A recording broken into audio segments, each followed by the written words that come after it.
Before I start off this video, let me just say this. Urgot has always received hate for his appearance, gameplay, lack of actually having a role to play, and just being an overall weird champion. But if you ask me, I don't think he's all that bad. Sure, he's kind of ugly to look at, has a confusing playstyle, and has a really stupid lore, like who gets cut in half by Garen? This is a PG-13 game, come on. But besides all of that, he ain't even that bad. I mean, compared to Warwick, he's just a fucking plain old boring champion to play, and then the time is decent, but he looks like a foot. So without further ado, this is everything wrong with Urgot. Ah, just look at that. It's coming along perfectly, all those hours spent into it. Such a beautiful piece. Why can't mine look like that? Now, I'm not going to say who designed Urgot, just in case Riot agrees and Riot is fire. I don't want their name put in this video. But for the people that did create Urgot, and you know who you are, I got a couple of words for you.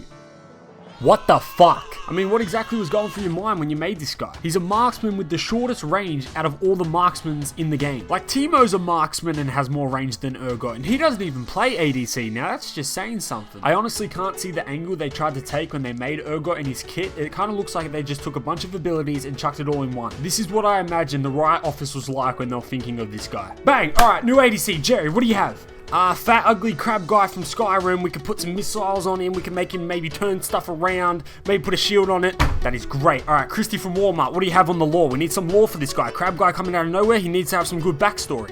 Well, we can make him lose all his body parts and then, you know, someone puts him back together like Victor or something, or Professor Stanwyck. We don't even know who that is. I think that's Warwick. Christy, shut the fuck up. Alright, you don't know what you're talking about. We're going to have him cut in half by Garen and then put back together. Come on, what do I pay you for? What annoys me as well is that Urgot got a small update a couple of patches ago which gave his ult a fear when he uses it. I don't know about you guys, but to me, that's Riot saying, hey, we ain't gonna rework this guy for a long time, so hopefully this makes him look a little better and play a little better. And while we're talking about his ult, let's just look into it a little bit. It doesn't help his kit at all. It does the complete opposite that an ADC's ult needs to do. We look at Draven, Ashe's, and Jinx ult, they're all global. Even Ezreal, they're all ADC and they all have like global ults. But then we look at Urgot and it's all in reverse. It's not what an ADC needs to have. And let's just say he's not meant to play ADC. Let's just say he's meant to be a fighter in the mid lane. Okay, his ult gets him into a fight, but he has all these long range abilities that doesn't complement him for close range high damage. Like a Zed, he can do these shadow combos. A Yasuo, he can just flick around and do all this damage. But then you look at Urgot and it just seems like his kit's missing something to help him out in those team fights. He needs to have some sort of ability that can help him get in and then back out. Because sure, his ult's meant to catch someone out and get them out of position, but it's doing the exact same effects you're doing to that person to you. You're putting yourself out of position just to get that guy out of position. And what makes Urgot kind of weird to play is that his abilities don't really have a theme to who he is. You take one look at Nami and her abilities and they all make sense. You understand why she can summon a wave out of nowhere because she's this sea witch. But looking at Urgot, there's really no reason how or why he can alter the position of himself and an enemy. He has this claw grabby arm that shoots green stuff out and a blade as his other arm that he never uses in his gameplay at all. So why can he all of a sudden be able to change the position of whomever he chooses as an ultimate ability? So I took some time out of my very, very busy day and I went to the Riot office and I was like, yo guys, fix this shit now. Fix it now. April Fool's was like 6 years ago. Time's up. The joke's over. Fix him. And then we got Urgot skins. And I wouldn't even call these two skins. They look like flaccid penises. Which brings us to this one, Battlecast Urgot. I remember there was a massive uproar when Zach came out because he didn't have like a skin for like, what, 3 years?